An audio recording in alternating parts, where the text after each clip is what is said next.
وأشهد أن لا إله إلا الله ولي الصالحين وأشهد أن محمدا عبده ورسوله وصفيه وخليله سيدنا محمد المبعوث رحمة للعالمين.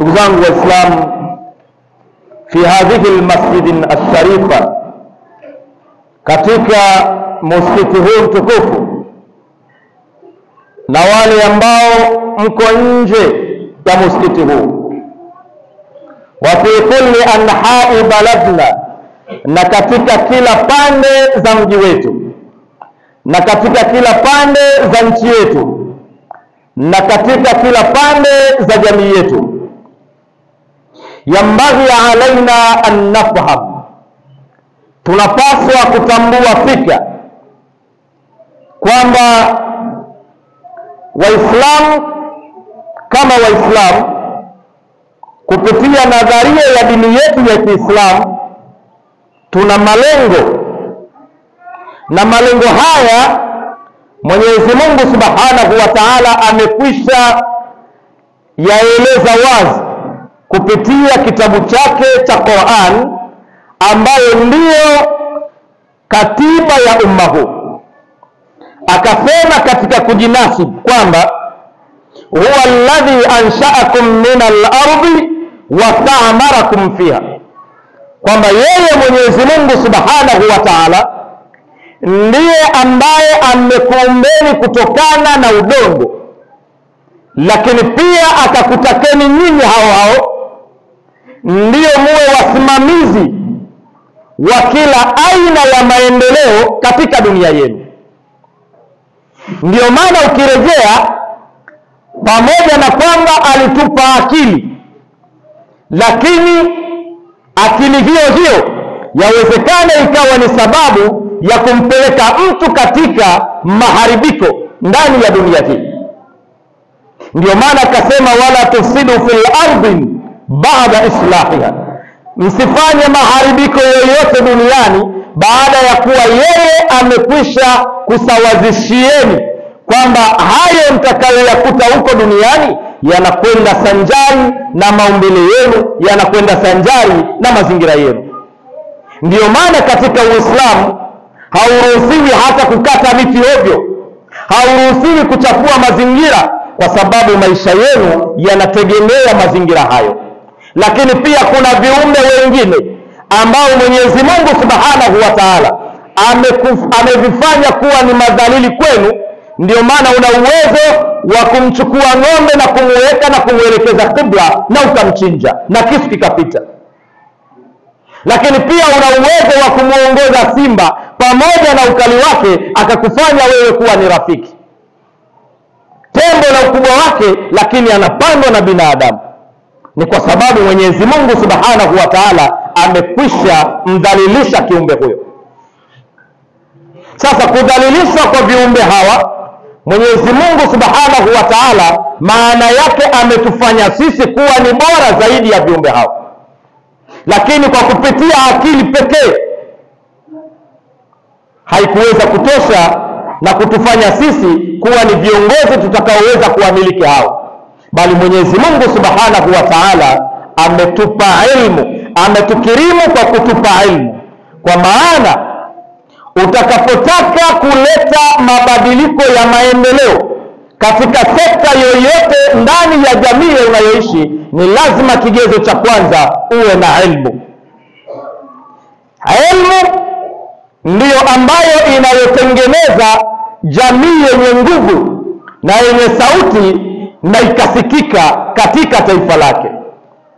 Na kinyume na ilmu hauwezi kuwa na heshima wala hauwezi kuwa na nguvu ndani ya jamii yako, lakini pia ndani ya taifa lako. Nikiwa na falsafa gani? Ikiwa kama sisi Waislamu tunayatambua haya kwa kupitia manhaji ya Qur'ani, manhaji ya hadithi za Bwana Mtume Muhammad sallallahu alayhi wasallam, napenda kutuma risala hii kwa wale wote wanaomiliki taasisi za Kiislamu, wale wote ambao ni viongozi wanaokamatia mamlaka za Kiislamu, wajue kwamba tunatakiwa kufanya al-istithmari fi majali taalimi. Tunatakiwa kuwekeza hasa katika upande wa elimu, tena elimu ambayo itakayobeba nadharia ya kumtoa Uislamu wa chini kumnyanyua juu. Leo tuna taasisi nyingi sana za Kiislamu ambazo taasisi hizi zimekuwa zikitoa jitihada kubwa sana kuhakikisha kwamba zinatengeneza mifumo ya elimu, lakini elimu ile ni kwa jina la Uislamu, lakini sio elimu kwa jina la Uislamu, bali ni elimu ya Waislamu. Maana yake ni nini? Maana yake ni kwamba haina dhamira, haina shabaha na haina malengo ya kumwokoa huyu mtoto wa Kiislamu ambaye ni fakiri na ni maskini wa tabaka la chini. Ndio maana utaona tunatengeneza shule, lakini mwisho wa siku katika shule hizo ada anayolipa mwanafunzi huyu wa Kiislamu ni ada kubwa mno, ambayo hakuna anayeweza kusoma katika shule hiyo isipokuwa yule ambaye mzazi wake ana nguvu za kiuchumi. Ndio maana sasa tunapozungumza sera ya elimu au tunapozungumza maana ya uwepo wa taasisi, maana yake ni kuhakikisha kwamba tunawekeza sera, tunatengeneza sera ya uwekezaji katika majali za kielimu litakayokuja kugusa tabaka la watu wa chini, kwa sababu hawa ndio wengi. Kwa nini tabaka la chini? Kwa sababu jamii ya Kiislamu inahitaji madaktari, jamii ya Kiislamu inahitaji mainjinia, jamii ya Kiislamu inahitaji marubani, jamii ya Kiislamu inahitaji waalimu. Unawapata wapi kama haujawekeza katika elimu? Leo mfano, ukiangalia shule nyingi za kata ambazo tunazo watoto wetu wengi ambao ni tabaka la chini wanasoma, ukiziangalia na ukazichunguza kwa umakini, utagundua kwamba tabaka lingi au watoto walio wengi wanatoka katika tabaka la nani? Katika tabaka la Waislamu. Lakini hao watoto pamoja na wingi wao, ukienda chuo kikuu unawakuta ni wachache. Maana yake wengi wanakwamia form 4, form 5. Chuo kikuu unawakuta ni wachache. Kwa nini wakute wachache? Maana yake ni kwamba uchache huo unasababishwa na sisi wenyewe Waislamu. Kwa sababu gani? Kwa sababu hatuna sera ya elimu na wala hatujawekeza katika elimu kiasi kwamba tunaweza kusema kwa mujibu wa mgawanyiko wa kanda ya magharibi, kwa mujibu wa mgawanyiko wa kanda ya kusini na kaskazini na kanda ya kati, kwamba tunahitaji vyuo vikuu vya Kiislamu. Leo hii tunavyozungumza, Waislamu hatuna vyuo vikuu isipokuwa kimoja, na hiko kichuo kikuu chenyewe kimoja tulizawadiwa na aliyekuwa rais wa Jamhuri ya Muungano wa Tanzania, Benjamin Mkapa. Sasa ikiwa tuna dhamira ya dhati, taasisi za Kiislamu ni lazima ziangalie umoja wao uko wapi, lazima ziangalie malengo yao ni nini, ni lazima waangalie shabaha ya uwepo wao ni upi katika kuwekeza katika swala zima la elimu.